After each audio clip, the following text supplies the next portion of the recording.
All right. Hello, everyone. Sorry for the delay. We had it scheduled to be at 11 o'clock a.m., but we're about an hour late.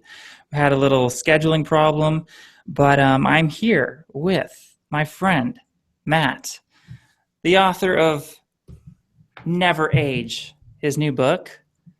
And it's a really great book. We'll get into it. And Matt's a really enthusiastic longevity. He's a longevity expert.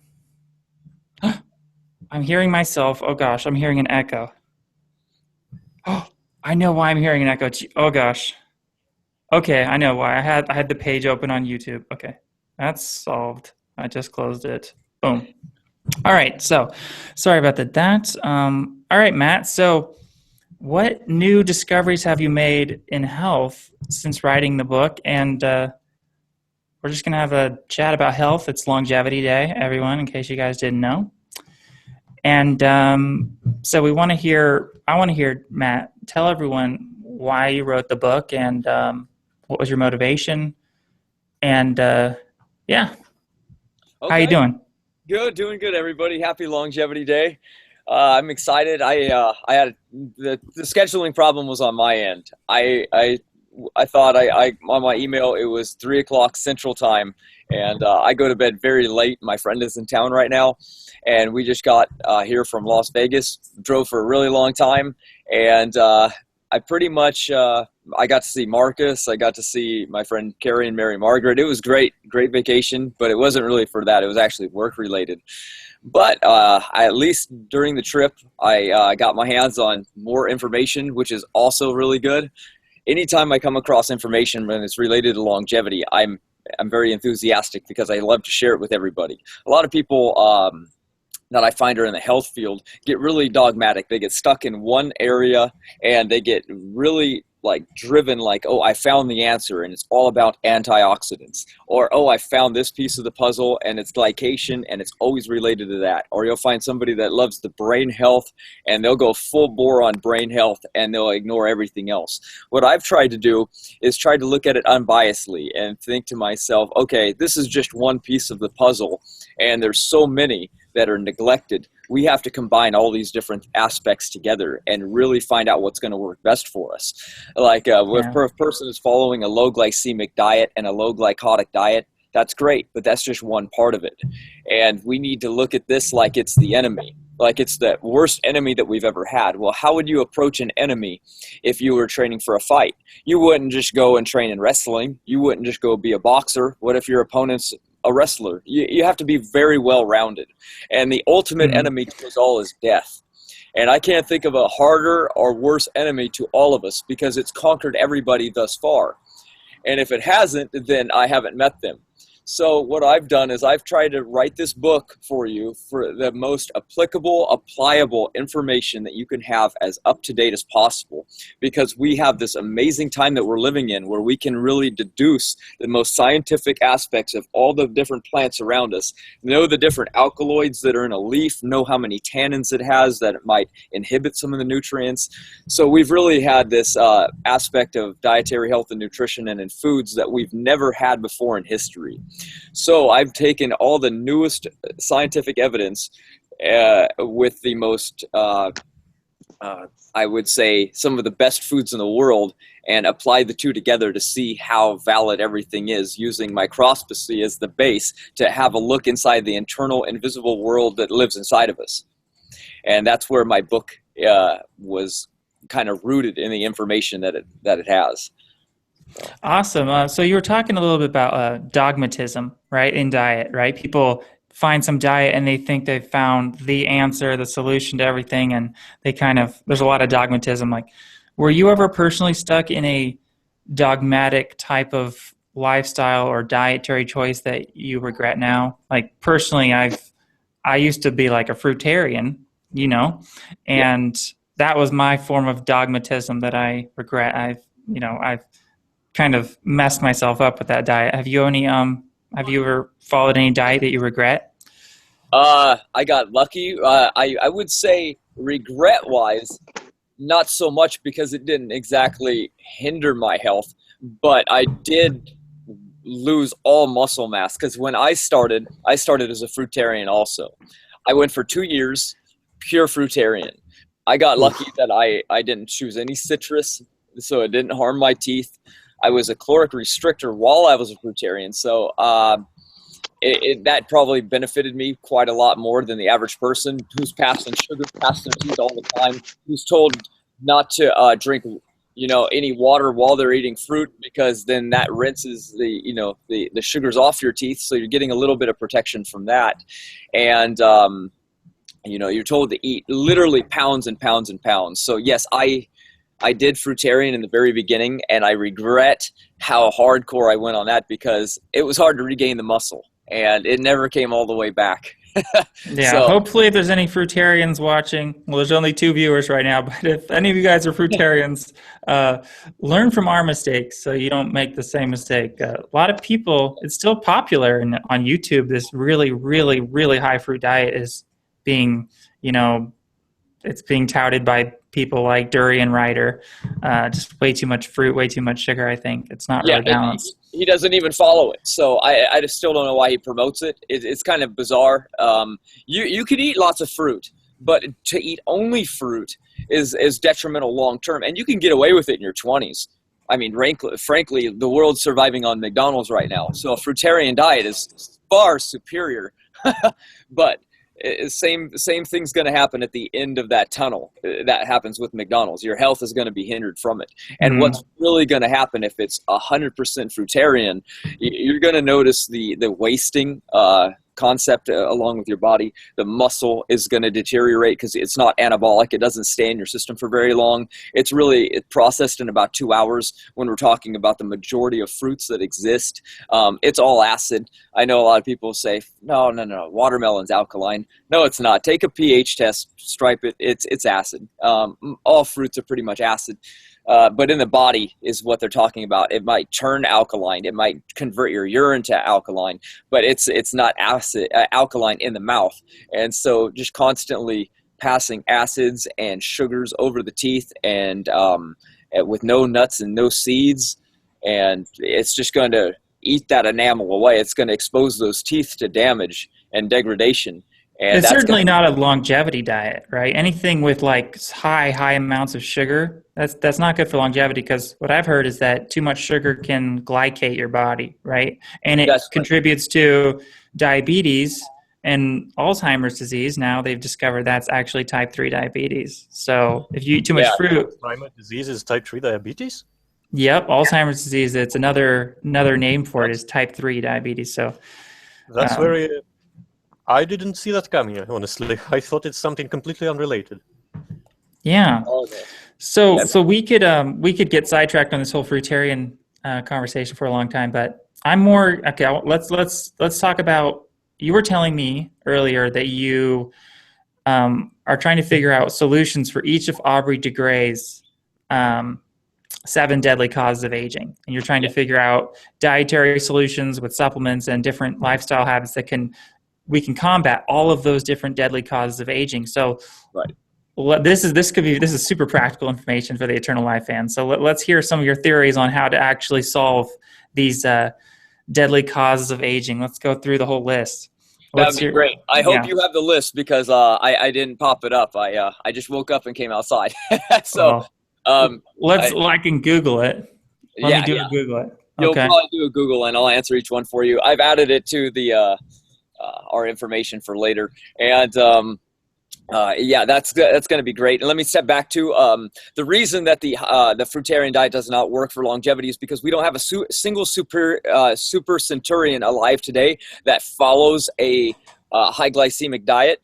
And you're going to find that the fruitarian diet really is a high glycemic diet when you test your blood sugar after such meals. So that was just my final thought really on that one. I wanted to let people know that are following it now, why would I not do this for longevity when I feel so good from it now? And you feel good from it now because your pancreas is working extremely well, and the fibers from those foods are only going to go so far when it comes to the fructose damage and glycation. The fructose binding molecule that we have in our body has a limit, has a maximum to where it can get to before it starts causing glycation. And like you said, yeah, like everything's about the pieces of the puzzle that are going to benefit and add up to longevity, and it's just not a longevity program. So as far as the Aubrey de Grey things go, absolutely. As I was reading his 7 different levels. But before you get into that, I just want to comment on something you just said there. People should also know that when we're talking fruit sugars, we're equally as concerned about starches and carbohydrates. A lot of people don't eat a lot of fruit, but they're eating bread and they're eating potatoes. They might not know that it's kind of the same thing in the body, right? When you eat a bunch of starches and carbohydrates, it all breaks down to simple sugars. So that would be as equally a problem. Like for someone, for instance, who's following the McDougall diet, that's a very popular.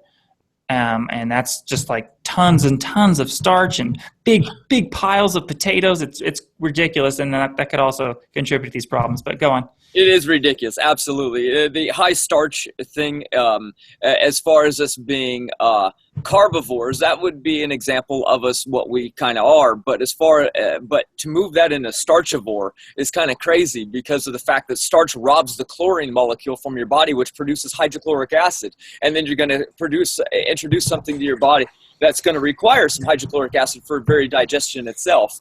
It just really doesn't make much sense. Starch breaks down into carbonic acid in the body. It acidifies the system.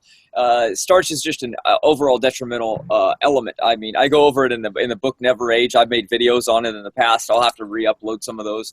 And yeah, it's just not the McDougall diet, the paleo diet are some of the really popular ones out there right now, but they haven't existed long enough for anybody to have followed long enough to show the detrimental effects long term and down the line. So then again, we'll have to wait about 10 years before we really start seeing the long-term result from somebody following that program for a really long time.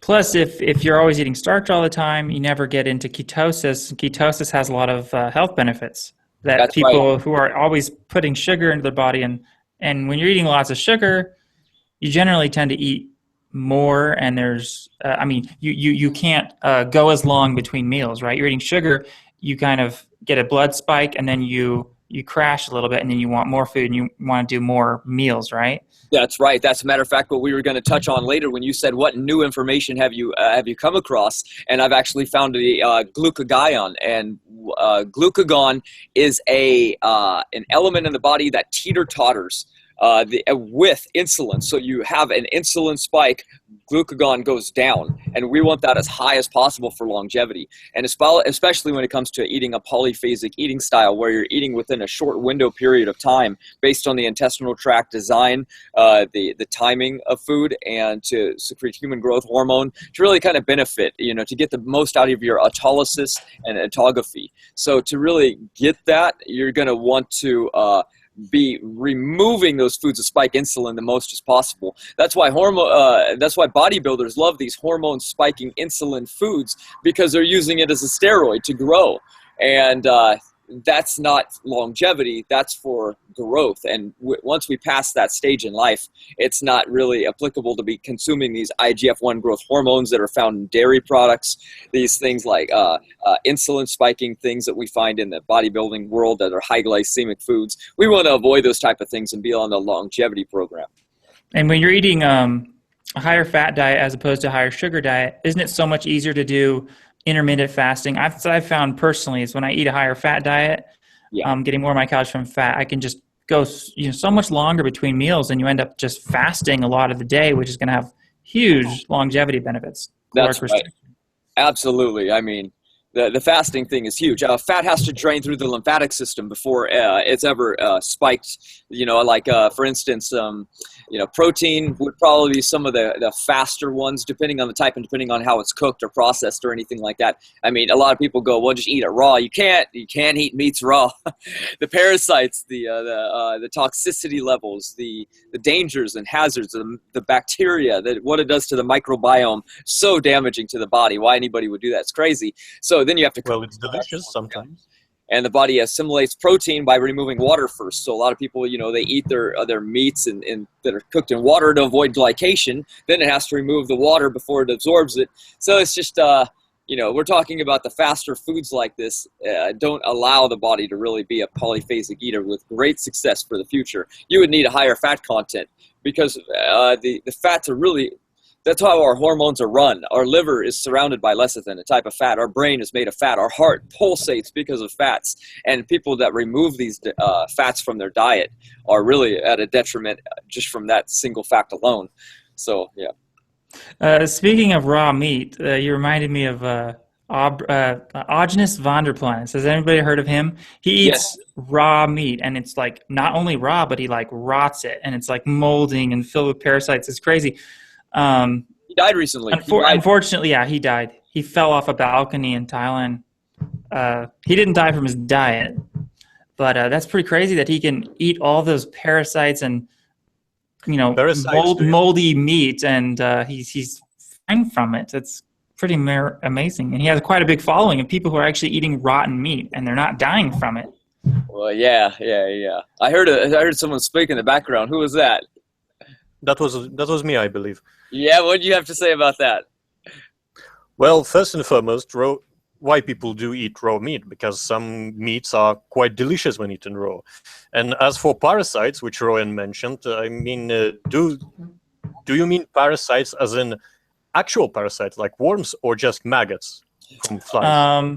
Well, in the case of raw fish, there would definitely be there could be living worms in raw fish, right? Well, yes, when I used to eat fish, sometimes I would actually see a little like maggot worm like thing, in the fish. It was totally gross. Well, it's not as much the case in the case of meats, because they have like veterinarian control in the farms, I suppose. So you can eat raw meat relatively safely if that meat was bought from a big store, not from some sort of person on the marketplace that you don't know where that meat came from, because many people buy their meat from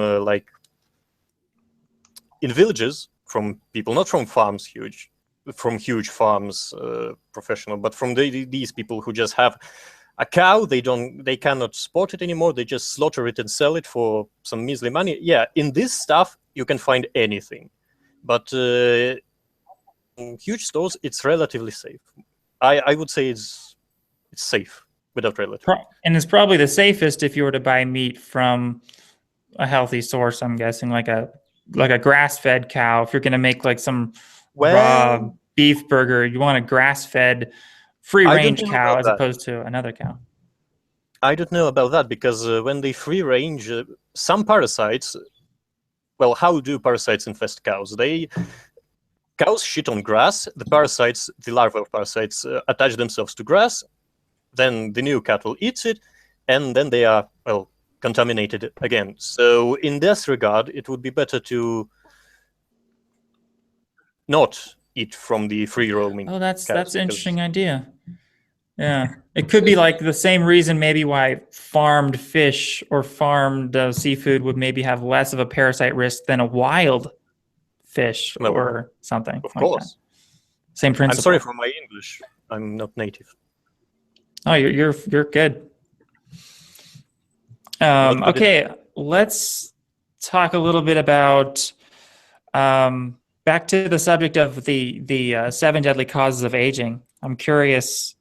I Googled it. So I Googled the 7 deadly causes of aging, and here's the first one: mutagens. So my guess for this one is you need to consume some anti-mutagenic herb or food. What do you say about that, Matt? Okay, yeah. When it comes to mutagens, what happens is the most damaging one would be that of probably the atmosphere that's around us. So let's start with that. A lot of people, when you go into like a hotel room and you turn on your phone, you can see how many signals are attaching to us. Those are electromagnetic fields, the EMFs, that are coming in through just shortwave frequencies. These things usually wouldn't be a problem if they're on a small level, but you could tell if you're living in a city and you actually connect to your phone, you can see the barrage and array of different low frequency elements that are around us at all times. And the human body, it can handle a lot of these things. However, when you get to mass amounts in an area that has no negative ions in the air, and then you're ingesting, you order a pizza to your room, you've created the perfect surroundings, let's say, for your body to have these mutanogens come into effect. Cancer is a mutanogenic effect. That's why they call it a carcinogistic substance. It's a mutanogen inside of the human body. That's just one example of those mutagens. Now, what happens is when something comes into the body, glycation is another name for one of these mutanogens, because it's something that your body doesn't really recognize. It's a protein and a fat that's coagulated together in a way that your body can't break those binds and that are all bound together. So what I would have to say is externally protect yourself with things like tachyonized silicon discs. You can get them. They're from the United States. A person found that they place these any element that you like. You can even send your favorite shirt to them if you like, and they set it into a box, and for about 2 weeks they charge it with this frequency, and after a while it becomes charged to the point where it's a permanent effect. And they found that it doesn't actually block EMFs, but what it does is it converts them into an element that your body actually finds beneficial rather than negative. And when they've tested these things on animals, they'll put them on, like, let's say a breaker, and when they put that disc on the breaker, what happens is when the EMFs go through that, they're converted into an element that even the animal itself won't run away from. And they've tested these things with very sensitive animals, even mice themselves, and they've made their beds even around that before. They've tested it with fruit, where they put fruit on one and fruit right next to it from the same plant, from the same stem itself, like grapes, and they'll rot and turn into, or they'll ferment actually, and they'll turn into raisins right here, and right over on the disc itself, they'll actually still be grapes after that amount of time. So that's a pretty good new technology that's out. I find very interesting, and that I've applied myself to keeping on and around me. Another really good one would be a indium. It's a very good element, but not so much for this one. That comes later. L-carnosine is a very good one. You could take like beta alanine. This is for anti-mutagens. We're still on that? Okay. Yes, exactly. What I know about mutagens is that, have you heard that viruses are mutagenic, and that's why a lot of people who get viruses, it leads to cancer. Like, people get viruses in their liver, they get liver cancer and things like that. That's a big one, I would think. I know mutagenic. It's a natural part of aging, but I would think people who are contaminated with the most STDs and the most viruses would be at they would be mutagenic, higher mutagens in their body. Absolutely, and we're going to come across viruses in our lifetime. So when I was going to get to that when we were going to be on the diet aspect, because viral infections really come across based on how strong the immune system is and the microbiome. And those things, virus, once we get it, it incorporates itself into the very matrix of our body itself. That's why Lyme disease is so hard to cure, because what Lyme disease does is it's a spiral, like parasitic organism that is embeds itself in the gut flora. So when antibiotics come in its way, it binds itself, buries itself, hides, and then when our immune system comes along, it can't do anything. When an antiviral comes along, it does nothing. And when a antibiotic, that's the word I'm looking for, comes along, it also does nothing. It can do something for maybe the first 2 to 3 weeks, and then by then the Lyme disease is actually hit and suppress itself down, because it's such a smart viral infection that these weird bacteria, we need, we're looking for the program that's going to, reflect these things as much as possible. And most people that I meet get get a sickness as soon as it comes by them, gets a flu as soon as it comes by, and gets a viral infection as soon as it comes by. That's just even kids aren't immune to this. They go to school all the time and are surrounded by problems, and then they touch money. I mean, filthy elements that are around them all the time. And these weird mutations and viruses, how we get these, right? Is we literally get these from creating things around us. Like even this chair would have an element on it that does not exist in nature. So what happens is when we throw this out into the wilderness, bacteria come along and try to digest it, and they can't do a damn thing about it, because they have to mutate to recycle this material. And these bacteria aren't able to do that, and so they mutate, and so we get a lot of flesh-eating bacteria. We get a lot of new viruses from this, and they're coming along now. and they're resistant to antibiotics. So people are totally screwed when they get these new viruses. So if you're eating on this program that I would have to say that we've come up with is and that viruses, just to interrupt here, viruses would be another reason not to eat raw meat or eat any meat in general. Probably you're more at risk from catching viruses, I'm guessing. I would have to say that everything has like its pros and cons, and if you can weigh out the detriment of, like, let's say just eating fish, you would say, okay, well, I have to eat farm raised because I don't want the parasites. But if I eat farm raised, I get higher mercury content because they're in baths of pools that are where the water is. There's not more water being added like there is with rain. And so it's just a cesspool of disease and infection and viruses, and they're being fed food rather than scavenging. So you get just the not only parasites and heavy metal toxicity or mercury damage, but you're getting the high histamines that come from fish and in other meats. And that's a detriment. And then you get very high methionine levels. And methionine itself is an amino acid that's notorious for shortening lifespan. So why people would ingest it is just because they don't really know yet, or they're really addicted to the flavor. Because when you really started finding out about what these foods actually do, they're extremely detrimental, like what you're talking about. So to go back against the anti-mutinogen, what's going on in the body, you really have to be following a low glycemic, low glycotic, anti-inflammatory, kind of a vegetarian, vegan-based diet. I don't recommend dairy, so I'm more pushed vegan myself. And the reason I do that is because we find that the vegetarian and vegan groups of the world live the longest. They have the best lifespan when it comes to later life. They practice it for years, and I guarantee that the ones that are super centurions now weren't living on supplements. So I'm not talking like, go vegan, but supplement your B12 and supplement your iron. I don't touch those things myself. Are there any cultures that are like 100% vegan? Yes. No, there is. I think all cultures eat some animal products, right? Oh, as far as cultures wise, I know there's cultures that are like vegetarian, but no culture is like 100% vegan. I think that's kind of an experiment, right? Yeah, which is odd to me because all it really consists of is of dairy. If you, I would say I don't really count bee products. People aren't eating enough bee products to really count in their diet anyway, to where it would sustain them. They would eat it more like a supplement. So the fact that what would differentiate most vegetarians and vegans is vegetarians remove the meats and keep the dairy, and vegans remove the dairy. And they try to go for all animal products, but you know how impossible that would be. And I would say that the removal of the dairy is a good thing in this regard. There's too much IGF-1 growth hormone. There's too much bacteria. There's too much pus. There's too much acidity. Go to notmilk.com and you won't be drinking milk tomorrow. I guarantee that. But what about? I agree that conventional milk and dairy would be bad. But what about a grass-fed raw butter? That's something I eat. I think that's healthy. What do you think about that? Let's get into a little bit about.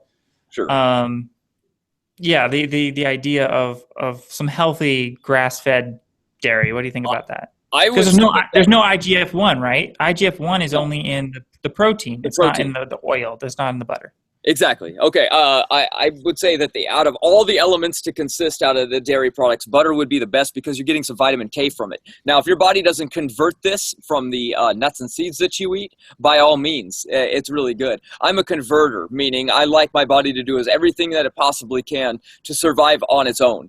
So I like that it will convert the things that I want it to. I like that my body makes alpha linoleic acid. I like that it takes ALA and converts it to DHA in the body. Even though we're a male and we don't do it as efficiently as women do, I still don't consume DHA in really any form whatsoever for my brain. I don't consume vitamin K straight. I make it convert to vitamin K2 in the colon region of the body. So I get all my fats from nuts and seeds. I get pretty much everything I like my body to convert because it's what I find is most natural, and I wanted to keep doing it. It's like exercise. You can build your bone strength by exercising, and your body can get acclimated to that that acid, that lactic acid that builds up in the body to where you're not even sore when you work out anymore. That's a great feeling to have. So I want my body to pretty much do and build everything that I possibly can, so that when I fast and when I'm not consuming food, that it's not at a detriment, it's not at a loss. And a lot of people that I find eat, like, let's say, lots of meats in their life, their bodies completely acclimated to deriving B12 from meat, and when they remove those meats from their body, they're highly B12 deficient because their body, it has no ability in the intrinsic factor to make B12, and they're testing their methylmalonic acid from your urine, and they have no B12. I mean, it's a chronic problem now in the United States, and everybody here eats meat, so we know that doing it is a detriment to the body because I keep deriving it from the food. So I really don't try to derive much besides some basic sustenance really from my foods, and have my body do everything it can for the longevity factor. Would you agree that it's possible that some people, maybe different people of different blood types, or just some people's bodies will not be able to make those conversions from vegetarian sources, especially when it comes to the essential fats, right, for the brain? Some people might actually need to get those derived right from the animal products, like for the long chain fats for your brain, right? There's the short chain that are would be in a flaxseed or a chia seed or something, or hemp seeds, right? They would have the short chain omega fats, but a krill oil, for instance, or some butter would have the long chain fats, which are super good for your brain. So our body, unless you're absolutely sure, unless you're doing blood tests and you have personalized medicine or something that you're getting these fats and you're converting them over, probably a good idea to have some kind of, not go 100% vegan, but to have some of these animal fats like a krill oil or some butter or even an egg yolk or something where you're going to get those long chain fats. Would you think that's a good idea? I think so. I like coconut oil. Coconut has the lauric acid in it, the sea buckthorn also, and it has the omega-7s. And what these do is they convert to long chain fatty acids extremely well in the human body. And the lauric acid, as soon as you cook with it, it's destroyed. So that's where I get my long chain fatty acids from, is because a short chain are broken down into long chain. I know it's confusing because proteins are broken down into shorter chains when it comes to amino acids. So people get the confusion that it must be the same with fats, when in reality, they're built into long chain fatty acids inside the human body. So wow, so you're saying coconut oil is one of the best oils to eat, and it will actually convert over to it's one of the easier ones for your body to convert over to a long chain fat. It can convert a saturated fats in coconut oil to a long chain fat that would be found in like a krill oil or something. That's right. And that's where I get my fats from. That's where I work on my brain health. So I would have to be in its good form. I would mean like in a natural process of like fermentation. That's how coconut oil is traditionally done. I think Tropical Traditions makes probably the best because of their processing method being like a pressed fermentation. So I love coconut oil. I love it. I put it in my hot chocolate. How do you take coconut oil? Yeah, I would spread it on like a fake butter. I even give it to my mom when she goes to the movies in a little Ziploc bag so she can pour it on her popcorn. So it's a butter substitute. I don't know how well it would thrive on that kind of heat. I know that it's mostly saturated fat, and saturated fat is very heat stable, but we're talking about the lauric acid element of coconut oil, and I think that's about 145 degrees before lauric acid is destroyed. So I still try to keep my foods, raw. So and back to mutagens, coconut oil would be potentially very good against mutagens as well, so it could increase longevity for that reason. Because coconut oil, coconut oil is antiviral. That's what I was thinking. Part of my anti-mutagenic strategy would be to, first of all, avoid viruses, because they are one of the things that cause the most mutagens in your body. But also, secondly, periodically do a kind of a viral cleanse where I'm taking kind of a higher doses of some antiviral herbs and like cat's claw or chaga mushroom, some kind of really antiviral thing, so that I'm like kind of cleansing my body from viruses. If in case I picked up some virus, right? Someone could sneeze or something, I'd get a virus. And then, you can get a virus and then it can kill you years and years later. You wouldn't know, like a lot of these viruses could be linked to some degenerative disease. It could be like a slow kill. Absolutely. I completely agree. I think that another people need to take into regard the radiation that's going on around them. We have the new radiation problem that's going on from Japan. We have a weaker ozone layer than we've ever had. So people are getting skin cancer off the charts. Off the charts. It's so high.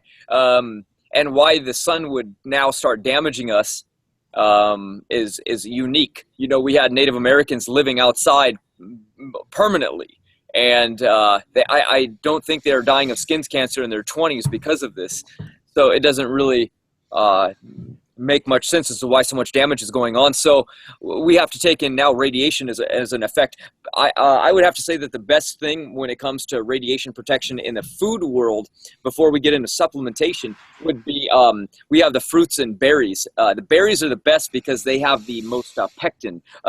People know that apples have a lot of pectin in them. Pectin binds to radiation, radioactive element isotopes in the body, so they can bind and be excreted from the human body.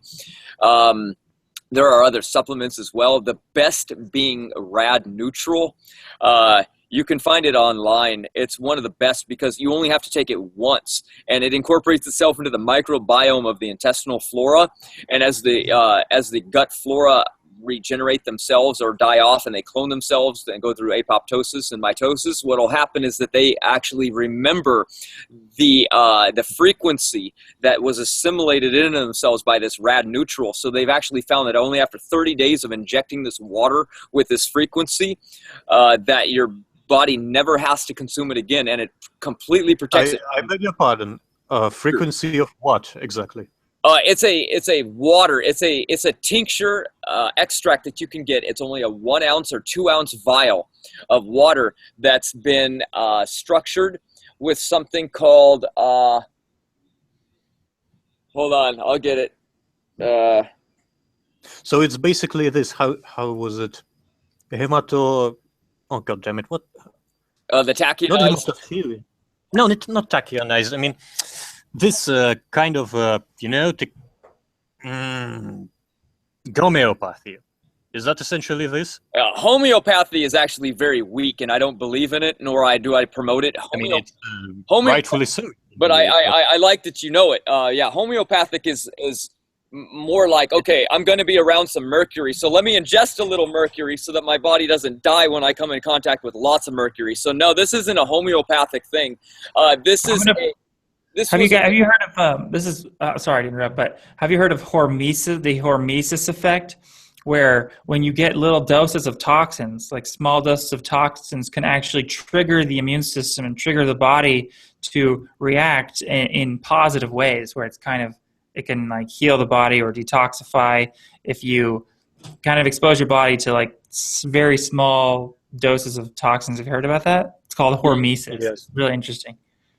Yeah, I would have to say that we want to remove those type of elements from being around us because we don't need that boosting of immunity. Our body has a strong enough immune system in itself than to worry about, going, well, I need to worry about. But what if you will be assassinated through poisoning? It will be useful in that situation. That's true. Right. It can kind of like build up your defenses, right? Yes, it's good for longevity too, especially for like politicians like Zoltan or something. Feed him some kind of toxins adjust for his that body purpose. to some I never poisons thought in of case he it. gets poisoned. Assassination never came to my mind because I'm not important. But yeah, you're right. Definitely, I never even considered such a thing. Yeah, that would probably be one of my biggest reasons why I wouldn't want to be president of the United States. I'd be too afraid of getting assassinated. Mm-hmm. But back to the radiation. So this is a huge to clear your body, prevent mutagenic activity in your body is to get this radiation out of your body. Matt already knows this, but for the audience, chlorella is really good to detoxify radiation from the body. Is that right? That's what I've been doing. I've been taking lots of chlorella. Yeah, chlorella. It's like this little algae that they farm, and it's really detoxifying. I've read about it in an old Soviet book in the library, and basically that's the only account of me reading about it. So I may be woefully wrong on what I'm about to say, but isn't I remember it being said that it cannot be digested by humans. It just have this. It has this very thick and Wow. durable membrane, and That's it true. passes through and does nothing. Yeah, a Basically. lot of the chlorella processors now and the supplements, they'll have broken cell wall chlorella. So they'll actually break the cell wall of the chlorella for you so that bypasses that issue. But the reason I've been taking chlorella is because I feel like I have some kind of possible radiation poisoning, because a while back I went to a chiropractor when I was about 20, and I got exposed. So I got this radiation. They were taking an X-ray because they had to. They were trying to see if I still had scoliosis. It was a free thing they were doing. This is like a free assessment. And when I got the X-ray, I literally felt the X-ray. And you're not supposed to feel X-rays. So ever since that day, I felt like I had like a form of cognitive impairment. Like not like super high on a super high level. Like I can still talk and think, but I don't feel like I can. I feel like I kind of have brain fog a little bit and kind of cannot communicate as much. Like I might have communicate as good as I used to before that. So I feel like I might have some radiation poisoning in my brain, which I'm trying to repair, hopefully. I mean, from an X-ray, that's impossible. I think there is just too minuscule of a dose for that. I know, but I'm thinking like you're not supposed to Unless feel an X-ray, obviously, but I unless you're felt leaking it. uranium, then you shouldn't be concerned with radiation poisoning. I mean, there is. I also read once about radiation poisoning, but in the context of accidents that happen sometime in the military and in such. So there are two types of poisoning. One is like the radiation disease that you get from being irradiated, and one is from actually ingesting the dust radiation. So in X-rays, it's just first it's too, as I said, it's too small of a dose, and it passes quickly. Do you think it's possible though that this like X-ray machine might have been broken? Because I swear I felt the X-ray. I felt it. I Well, I don't swear. know. And ever since that day, I felt cognitive impairment. I felt it. I mean, I don't know what you have felt back then, but usually, even if you have too severe of irradiation, you don't feel it immediately, unless you just stand right next to a very powerful source. Then you usually feel nothing. It's just after some time, the symptoms may come up, but not immediately. yeah, I feel like the symptoms kind of did creep up and slowly got worse. Like after that X-ray radiation, I felt like my brain. Have you told your doctor about it? Because No, I didn't. well, you No. should have. Yeah, I don't have a doctor. That's the problem. Well, whatever, doctor. Just come. Hey, doctor. There's like a machine. Matt's broken my and- doctor. Matt's my doctor. No disrespect meant, but I mean, when it comes to radiation, you better see a Yeah, real I doctor. feel like I totally permanently damaged my brain. I mean, I I do not swear I know. could Maybe talk better. Wasn't that Matt? Remember when I first met you and I was all freaking out about my brain? And I was Yeah. telling you, like, I think I damaged my brain, and I was just asking you, like, what can I do about my brain? Yeah, I still yeah. feel that. I feel like I permanently damaged my brain. Ever since that day, I feel like I just cannot talk as fast or communicate as well. Like the words that I want to say, they don't come to my brain as fast. I remember you were on the brain health even more recently. Even the last time I was at your place, you were we were doing a smoothie and you wanted some brain tonic herbs incorporated into it with it. So yeah, you're still stressing out about the brain damage that was occurred on that time. But I have a new secret weapon for my brain. Oh yeah, CBD oil. that's right. I've been taking massive doses of CBD oil, and I feel like it's helping. I really feel like my brain is coming back to where it used to be. It's happening. I'm just taking lots of it, more than most people would. And CBD. One of the most exciting things about it, why I'm taking it, is it's neurogenesis. It actually regrows brain cells. one of the few things that actually do that. So, and it's a super brain anti-inflammatory. So I'm hoping it. I mean, aren't brain it cells cures me. supposed to grow just when you think hard enough? From the mental efforts. Yes, I think that, but I think this helps it along. I mean, I know it's called a neurogenesis. There's quite a few articles that talk about its neurogenic effects. So I don't know. Okay, let's stay then on mutagens for just a little bit more, because we're still on number 1 of the 7. I would have to say that what happens is when mutagens, the most damaging thing that they do is when they come across the body and they constantly damage the telomeres, the padding at the end of each of our chromosomes. They damage the very RNA and DNA of our cells, and they can cause cancers. Now you have a cell that literally can live forever, that your immune system cannot recognize, cannot distinguish between normal cells, and it runs rampant. That's one of the fears about the supplements that exist today, or the fear in general about turning on telomeres that never die, that cap the end of these chromosomes, because they say, well, if you live long enough, you will eventually get cancer. Even if telomeres are padded, protected, no matter what, if you live long enough, you will get cancer. So these these division-obsessed cells we have to be concerned with.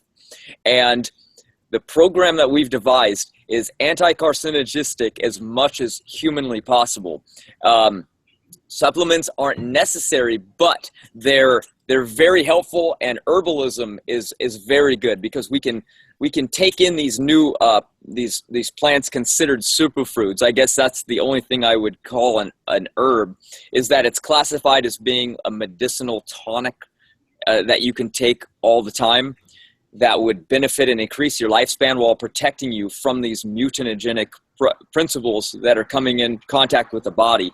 Sun chlorella is good as a detoxifier.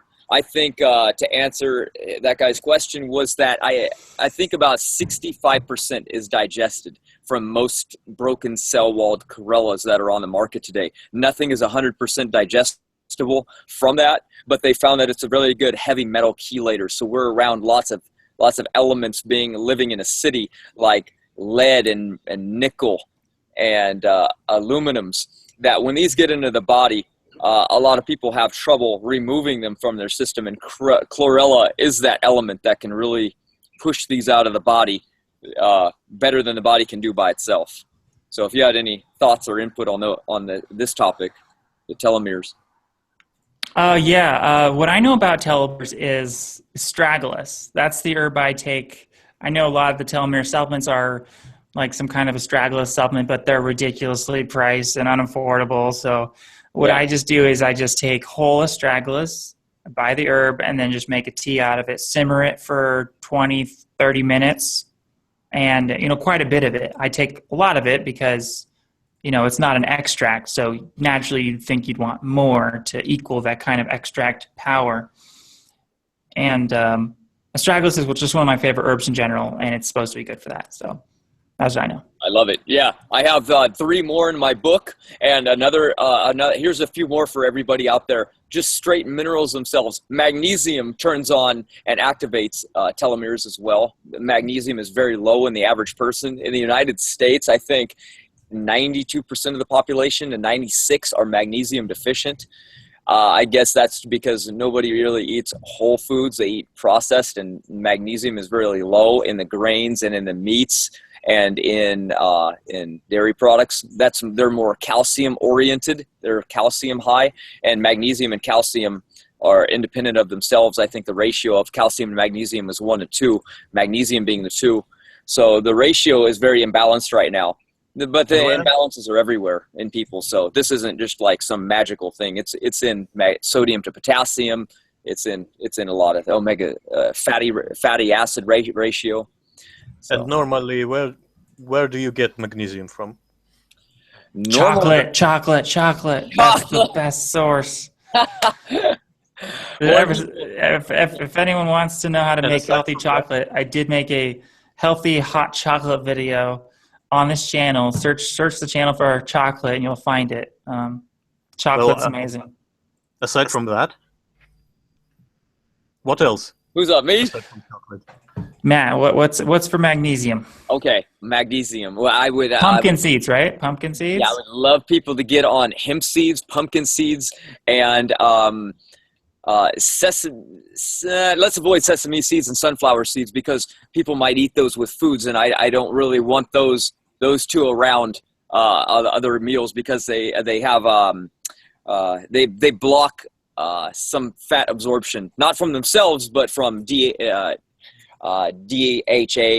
They also block GLA, gamma-linolenic acid. So we don't want that, especially if you're buying special oils to boost those, like borage seed oil. So avoid those. But yeah, the nuts and seeds are your high sources. You get also almonds are pretty good. And there's also berries that are in that list. I love blackberries. Those are really good. Minuscule amounts, not like supplemental doses. But magnesium chloride would be a really good one as well because it doesn't cause like a laxative effect like magnesium citrate does. A lot of people go and they buy Calm. It's in a plastic bottle and it says Calm on it, and it's a magnesium citrate. And people use that to get their extra magnesium, but it causes kind of a laxative effect because anything over 500 milligram, when a person's not used to that magnesium dose, they're really going to feel it, and they're really not going to like us for recommending it. So magnesium chloride is the best because it actually stimulates hydrochloric acid, and it brings in good doses of magnesium without side effect. Here's some helpful information for the Eternal Life fans. So I'm trying to work on my brain health. That's like my main focus. So I've been looking into magnesium threonate. And I've heard someone say that they took magnesium threonate and it kind of reversed some symptoms of Alzheimer's disease. So I've tried some magnesium threonate, and I haven't noticed anything, but just throwing that out there. Magnesium threonate is supposed to be a type of magnesium that gets into the brain way more than other types of magnesium. So it's supposed to be very, very, very good for the brain. That's right. It is. It is. I don't know how into supplements a lot of people are, and it's a shame really because a lot of the purists will say, supplements are ridiculous. We just don't need them. I guess we don't need them, but people should want them. People should want to fight the vast array of onslaught that's in this new world that we live in. There's so many toxins, there's so many new mutagenic and so many new viral attacks and so many new foods that are added to our diet that have never existed in really at any time. So people should want anything that they can. I mean, just think inflammation and obesity and cortisol. They all shorten our telomeres. The pollution, the viral attacks, the lifestyles. We need anti-mutagenic things, and sprouts are very good for that. They harbor bad bacteria if you have them too long and don't store them right. But just having them fresh, they're very anti-mutagenic, and that's a great thing. And we need more of these supplements like you just mentioned. I would like that people would really get on that. You look into it. Don't just say, oh, well, I'll just go buy a bunch of isolates now. You might get something that's, damaging to the body just as much as it is supposed to be beneficial for one thing. You don't want to take, that's what that's what pharmaceutical drugs are. They're good for one or two things, and then you read the side effects, and they're friggin' a list long. We got to be careful of what we're consuming as well, and supplements are really no different. So we're not going to really recommend here anything that's going to be detrimental to you, luckily. But So I have a question for you, Matt. Recently, I've been taking lots of activated charcoal, partly as my strategy to try to help detoxify my body in case I had radiation poisoning from that X-ray. But so how much? I've been taking a lot.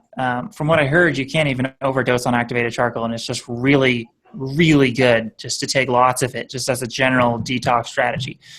yeah. Well, How much do you take any activated charcoal, and how much do you take? Sure, I'll get on that. I just heard somebody speaking again in the background. What was it? What was there? I mean, charcoal is for food poisoning, from what I know. You aren't supposed to just gobble it down like that without actually being poisoned. Well, I don't think there's any negative health effects of it. I've been doing I it. didn't It's know been that. fine. It's been fine. I've been taking tons of it. I mean, like heaping spoonfuls of activated charcoal in water. You just need to drink Wow. more water when you do it. Kind of constipating. That's what he's getting at. But yeah, they've Oh, done but it's actual. not. No, no, no, no, no. It's not because I know clay has that constipating effect, Yeah. but activated charcoal is different. It does not. It does not constipate, from my experience personally. But I guess everybody's body's different, and maybe it would do that for some people. But I haven't noticed it really either. That's why. But I presumed you were doing so much, maybe you were feeling that effect. I've done a lot as well. They've done research on animals trying to actually kill them with activated charcoal by putting 50% charcoal on their foods, and they just got healthier. Matter of fact, most of the experiments ended with them living 35% longer. Activated charcoal would concern the average person because they know it as a binder, so they would worry about it binding to the very elements in the food to prevent assimilation. So if that concerns you, you can take it on an empty stomach, and yeah, that would yeah, be that's generally what I do. I generally do not eat activated charcoal with meals. I just eat it empty stomach first thing in the morning, or actually usually before I go to bed. got it. Got it. I hear questions brewing in the background again. Okay, I got a question. Oh wait, did Ian? Did you have a question? You had something to say? No, not this time. Okay, I have another question for Matt. So another supplement I've been adding to my regimen is propolis, because I know you're into bee products. I've heard propolis has a similar molecule to resveratrol, and that's exciting. So it It is. actually, from what I heard, the form of resveratrol in propolis, it's not technically resveratrol. I think it's called psilocybin or something, or Yeah, and it's it's a good it's form. more powerful, right? That's my understanding. Is it's actually better than resveratrol, more powerful. Correct. It's up there with Japanese knotweed because it's what's called trans-resveratrol, and their assimilation factor, which stay in the gut, last longer. Most resveratrols that exist on the market are within the gut for only 1 to 2 hours, so you need to constantly be ingesting it, and that's really expensive. And it not eating gives you the benefit of what resveratrol is supposed to do. So you're eating to get you the benefit of what not eating does. It's kind of contrary, meaning you're taking resveratrol to boost your, not only the telomeres, but you're taking resveratrol to turn on their sirtuins. And to activate them, you just actually don't consume anything. So that's probably one of the best and easiest methods of actually doing it. So propolis is good, but I should remind you that propolis has an element in it that actually boosts testosterone. So I would say that, if you rotated, it would be good, every other day. Anything that alters your hormones to any real degree should be consumed on an alternate day basis. Same things with immune boosting herbs like garlic and colostrum. If anybody consumes those, then they have to be careful because they're very strong immune boosting elements. And you can't have your immune system run high like that all the time. It causes what's known as autoimmune disease. And that's where herbs come in because they're more immunomodulators. And propolis is an immune booster as well. So though it has a lot of pros, it also has a couple cons, and most of them being hormonally in that region. Propolis is extremely beneficial, though. The bees just use it to bind up their little hive as like cement. They use it to keep the temperature inside regulated, and that's the hard material that the cone, the outside of the cone, is actually made out of. So when you go up and you see a hive, that's propolis you're looking at. They surround the entire hive with it. Very powerful antiviral, antifungal. They don't want pathogens, bacteria, anything in the hive will compromise the entire colony itself. So propolis is anti almost everything, and it doesn't interfere with good gut flora or bacteria levels. It won't, like taking too much like you would an antibiotic, won't cause like a white tongue. It won't cause the thrush. It won't cause candida overgrowth or anything like that. So I'm a huge fan, but Monday, Wednesday, Friday, Saturday, Sunday, you know what I mean? It's like alternate days you can Just a heads up, I am in a library, and I had scheduled the room, and by time is just about up on the library. But Okay. So we might have to end this within the next 7 minutes, maybe less. But Something cool. Atheism is Unstoppable actually stopped by, and he said, "Is in the chat, the public chat." He said, "I eat grass fed." So just want to give a shout out to Atheism is Unstoppable, Devin Tracy. He's a smart man for eating grass fed, and I would say that if you're going to eat meat, my recommendation is definitely stick to grass fed, or if you're going to eat butter or dairy or anything, get the grass fed because it makes such a huge difference. I've seen charts of the variations of the fat profiles, and when an animal is grass fed, the ratio of fats is so different.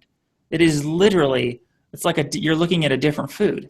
It's not the same as conventional dairy, and a lot of these studies that might be bad, that might show that there's negative health effects from dairy, you have to ask yourself, what studies are they using? Are they using studies that were done with conventional dairy, or were people eating grass-fed meat or conventional meat? You see, there's just a big difference. Just want to throw that out there.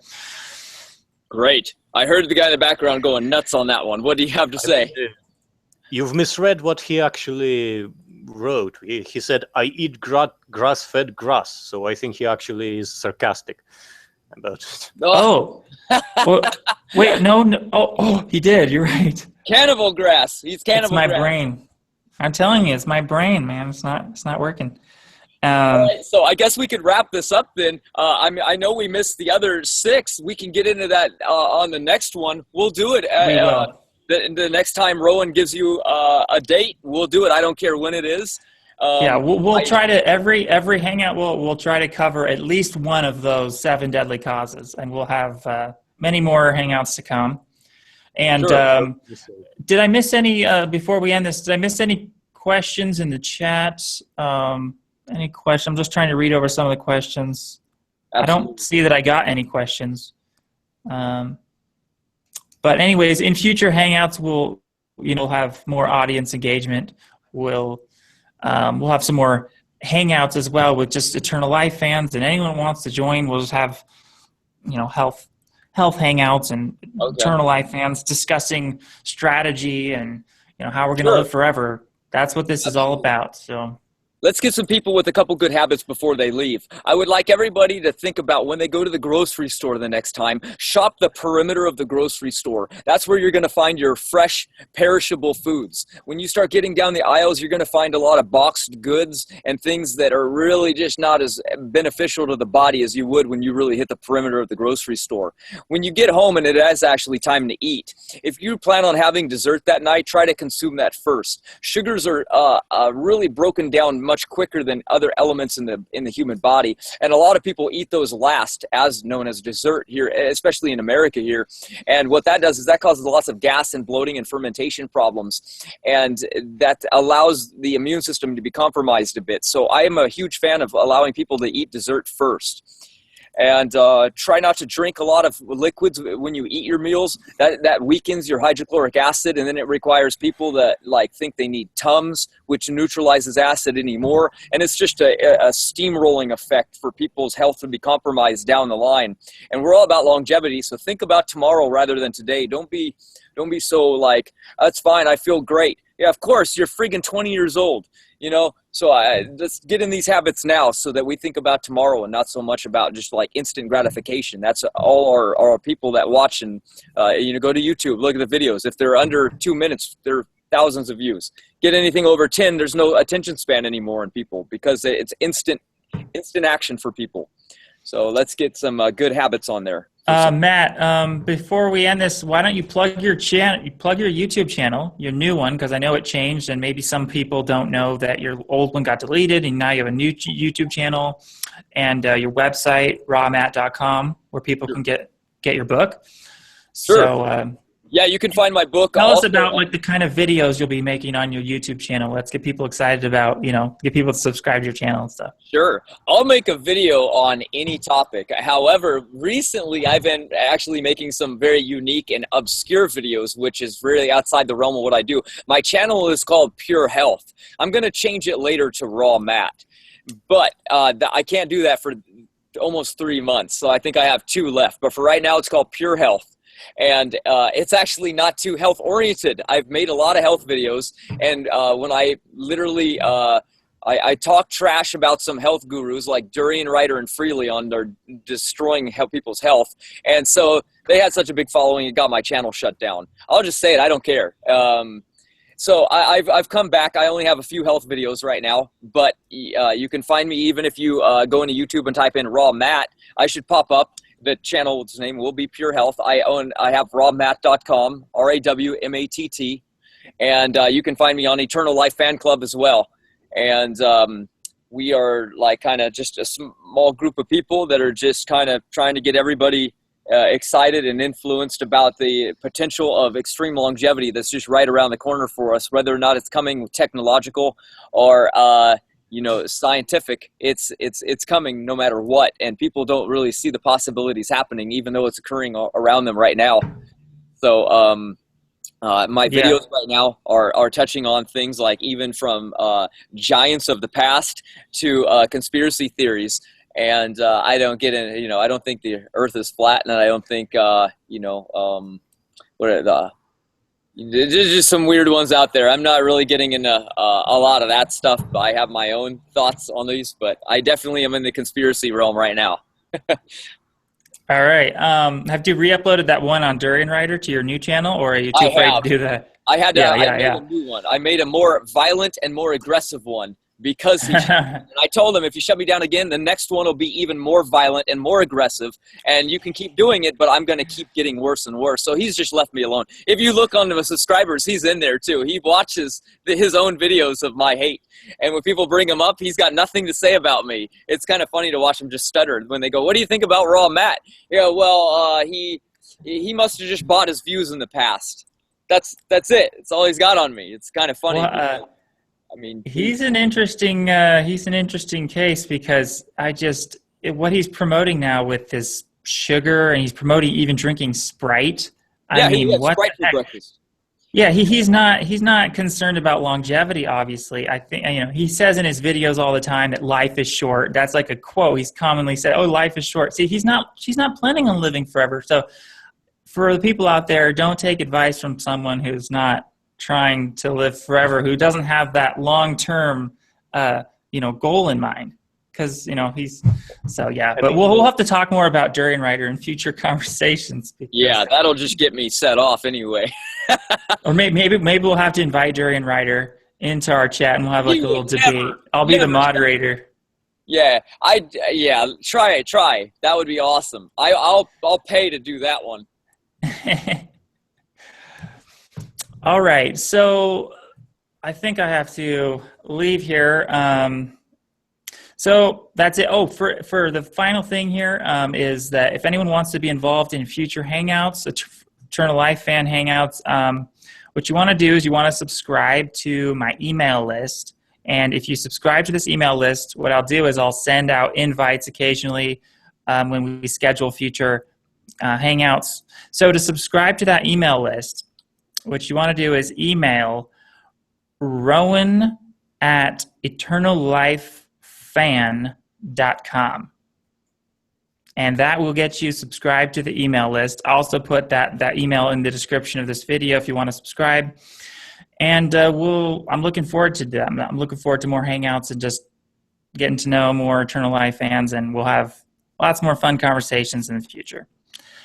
All right, that's anything else you want to say, Matt, and then or Ian, before we just conclude this little chat? Myself, I guess just, I guess we'll see everybody maybe next week. If we constantly do these, we'll get more people enthusiastic.